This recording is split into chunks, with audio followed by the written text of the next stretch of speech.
दोस्तों नमस्कार, स्वागत है आपका मेरे इस न्यूज़ और व्यूज़ पे यानी सुनील लाखंडे के व्यूज़ पे। और आज मैं आपको एक वायरल वीडियो के बारे में बात करूंगा, जिसमें viral photo of Sonia Gandhi with Christian conversion book in the background दिखाई गई थी।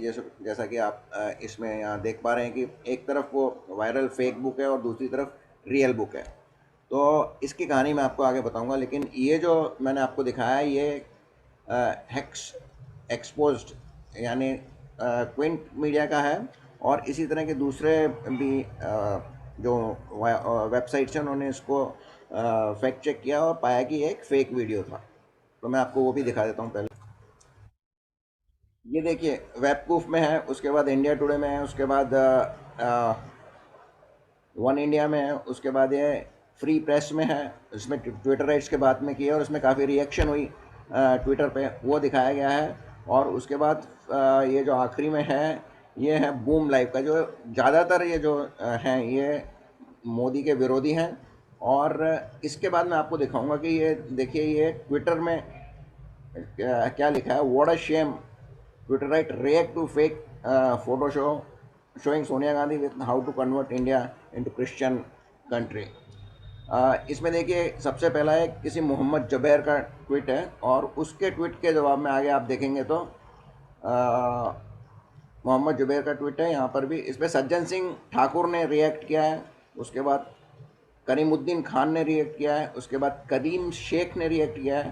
करीम शेख के बाद हिमाद्री का नाम आता है, हिमाद्री के बाद निहार पांडा का नाम आता है, और अर्चना डालमिया का आता है, रितु चौधरी का आता है, और शिवम शंकर राठौर का एक नाम है, और अंत में अमरप्रीत सिंह यानी सिख का एक नाम है। आप इसमें देखेंगे कि इसमें किसी भी क्रिश्चियन ने इस ट्वीट पर कोई रिएक्शन अपनी नहीं दी है। तो यहाँ तक जो मैं आपको दिखाना चाहता था वो दिखाया। इसके बाद मैं इस पर चर्चा करूँगा। तो दोस्तों जैसा आपने देखा कि ये सीधा सीधा जिस दिन मैंने फर्स्ट टाइम, मेरे पास भी 2-3 ग्रुप्स में ये व्हाट्सएप पे आया था, और मुझे वहीं तभी पता था कि ये मॉर्फ्ड है, इसमें कोई पुस्तक वहाँ पे बदली गई है या फिर पुस्तक का कवर बदला गया है। इसमें एक बहुत मुख्य बात अभी तक ये है कि किसी ने भी अभी तक ये खंडन नहीं किया है कि ये इस तरह की कोई बुक नहीं है, यानी बुक होने की संभावना ऐसी है। तो अब पहले तो ये मान लेते हैं कि बुक है या नहीं है, यहाँ एक बखेड़ा है और ये किसी ने भी अभी तक रिएक्ट नहीं किया है, तो इसका एक इशू तो हो गया। अब आप देखेंगे कि इस पर किन किन लोगों ने रिएक्ट किया है। उसमें से कोई भी ईसाई नहीं है, या तो मुस्लिम है, 2 या 3 मुस्लिम है, 2 या 3 हिंदू हैं और एक सिख है। यानी क्रिश्चियन लोगों को इस पे कोई अविश्वास होने की बात नहीं है, और उनका शायद ये मानना है कि इस तरह की बुक एक एग्जिस्ट करती है और अंततः उनको भारत को क्रिश्चियनिटी में कन्वर्ट करना है, ये उनका मानना है। मुझे मेरे व्हाट्सएप पे एक मेरे मित्र जो क्रिश्चियन है, जिनका नाम तो हिंदू है, जैसे मेरा नाम सुनील है और उनका नाम उसके बाद पॉल या बेंजामिन या ऐसे कुछ है, मैं अभी नाम उनका बताना नहीं चाहूँगा। और एक दूसरे मित्र जो कि हिंदू हैं, उन्होंने भी, और मोदी विरोधी हैं। अब मोदी विरोधी के साथ साथ आप हिंदू विरोधी हो जाते हैं, या हिंदू विरोधी के साथ मोदी विरोधी हो जाते हैं, ये कहाँ पे एक फाइन लाइन खींची हुई है, इसलिए सेपरेट करना शायद थोड़ा इस मामले में मुश्किल होगा। एनीवे, तो इसमें सबसे पहली बात तो किसी ईसाई ने इसका ट्विटर पर, जो मैंने आपको 8-10 ट्विटर दिखाए, उस पर उसका कोई रिएक्शन नहीं आया। अब बात करते हैं आगे बात करते हैं कि एक सिख ने इस पर रिएक्ट किया, उन्होंने भी इसकी आलोचना की, सीधे सीधे बीजेपी और हिंदुत्व को उन्होंने भी अपने निशाने पे लिया। अब मैं बात करता हूँ सिखिज़म की। पंजाब में जो कन्वर्शन है आज की तारीख में, वो बहुत तेज़ी से हो रहा है, और आज पंजाब के छोटे छोटे गाँव में भी चर्च बन चुके हैं। मैं क्रिश्चियनिटी के खिलाफ नहीं हूँ, लेकिन क्रिश्चियनिटी के एक्सपेंशन के खिलाफ हूँ। सिखिज़म जैसा जैनिज़्म था, विस्तारवाद में शायद अब विचार नहीं करता है। जब तक उनके गुरु थे, 10वें गुरु गुरु गोविंद सिंह सच्चे बादशाह जब तक थे, तब तक एक्सपेंशन था, और उसके थोड़ा देर बाद तक भी चला रहा। उसके बाद तो ये खालसा पंथ, खालिस्तान, और फिर जो अपनी लोकल गुरुद्वारा प्रबंधक कमेटी में सिख लोग उलझ के रह गए और एक्सपेंशनिज्म उनका बंद हो गया।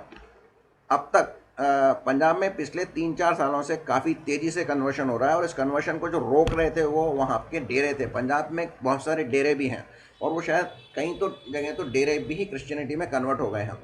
अ, डेरा सच्चा सौदा के जो प्रमुख थे राम रहीम, उनके गिरफ्तार होने के बाद वहाँ पर कन्वर्जन तेज़ी से हो रहा था। वो एक बहुत बड़ा अड़ंगा थे क्रिश्चियन कन्वर्जन में। तो उनको किसी तरह से बीजेपी को बेवकूफ़ बना के या बीजेपी से सांठ-गांठ करके उनको हटा दिया गया। इसमें कहाँ बीजेपी का रोल है या बीजेपी को समझ नहीं आया, ये बात अलग है। हालांकि मैं किसी भी रेपिस्ट का समर्थन नहीं करता हूँ, आशाराम का भी मैं समर्थन नहीं कर रहा हूँ, लेकिन आशाराम भी क्रिश्चियन कन्वर्जन में एक बहुत बड़ा अड़ंगा थे, वो नहीं होने दे रहे थे। तो ये तो बात हुई पंजाब की। अब आते हैं जो हमारे हिंदू मित्र, जिसने मुझे व्हाट्सएप पे जिन्होंने ये लिखा था कि ये जिसने ये डाला है उसे कम से कम पहले फैक्ट चेक तो कर लेना चाहिए था। तो फैक्ट चेक की वो बात कर रहे हैं, फैक्ट चेक तो ट्विटर भी नहीं कर पाता है।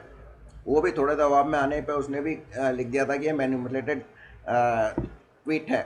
और उसके बाद में जब पुलिस की उसको मार पड़ी तो अब ट्विटर इधर उधर भाग रहा है, मारने की कोशिश कर रहा है। तो मेरी हिंदू भाइयों से भी ये अपील है कि मतलब इस तरह से ना किया करें।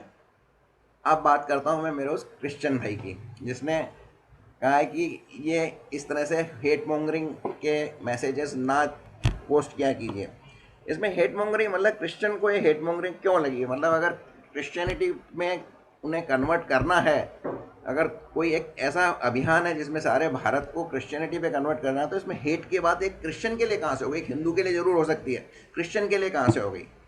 ये बहुत पूछने वाली सवाल है। यानी कि वो क्रिश्चियन लोग भी जो भारत में, एक्चुअली तो वो लोग खुद ही कन्वर्टेड क्रिश्चियन है, वो क्रिश्चियन लोग भी ये समझते हैं कि ये जानते हैं कि there is a movement in विच सारे हिंदुओं को तेज़ी से कन्वर्ट करने की कोशिश की जा रही है, और उससे उनको कहीं ना कहीं खतरा महसूस हो रहा है कि अगर हिंदू बैकलैश हुआ तो फिर थोड़ी दिक्कत में वो आ सकते हैं। मेरा उन क्रिश्चियन भाई से कहना है कि इतना ही है कि हम हिंदू हैं और हम आपकी फैमिली को, क्रिश्चियनिटी को खो चुके हैं, तो हम बाकी दूसरे लोगों को नहीं खोना चाहते हैं, क्योंकि वो भी कन्वर्टेड क्रिश्चियन ही हैं। आज नहीं, 3 पीढ़ी 2 पीढ़ी पहले कन्वर्ट हुए होंगे। तो ये है कि जब क्रिश्चियन लोगों को ये लगता है कि क्रिश्चियनिटी का एक्सपेंशन जो चर्च या जो दूसरा करा जा रहा है, जो एक साधारण क्रिश्चियन के लिए हेट मॉन्गरिंग लग रहा है, उसको बाकी लोग क्यों नहीं समझ पा रहे हैं। और दूसरी बात, सोनिया गांधी क्या क्रिश्चियनिटी को रिप्रेजेंट करती है इंडिया में, ये भी एक बहुत बड़ा सवाल है, जो इस मॉफ्ड पिक्चर से हल करने की या उसका जवाब ढूंढने की कोशिश की गई है। बाकी आप सब लोगों को मालूम है। तो ये आज मेरा एक थोड़ा गैर राजनीतिक तो गैर करंट अफेयर का ट्वीट पोस्ट था, वीडियो था। आशा है आपको थोड़ा हटके लगा होगा, अच्छा लगा होगा, और अच्छा लगा हो तो उसको लाइक कीजिए, शेयर कीजिए, और फिर अपने अपने लिए चैनल सब्सक्राइब नहीं किया हो तो इसे अवश्य सब्सक्राइब कीजिए। बहुत बहुत धन्यवाद।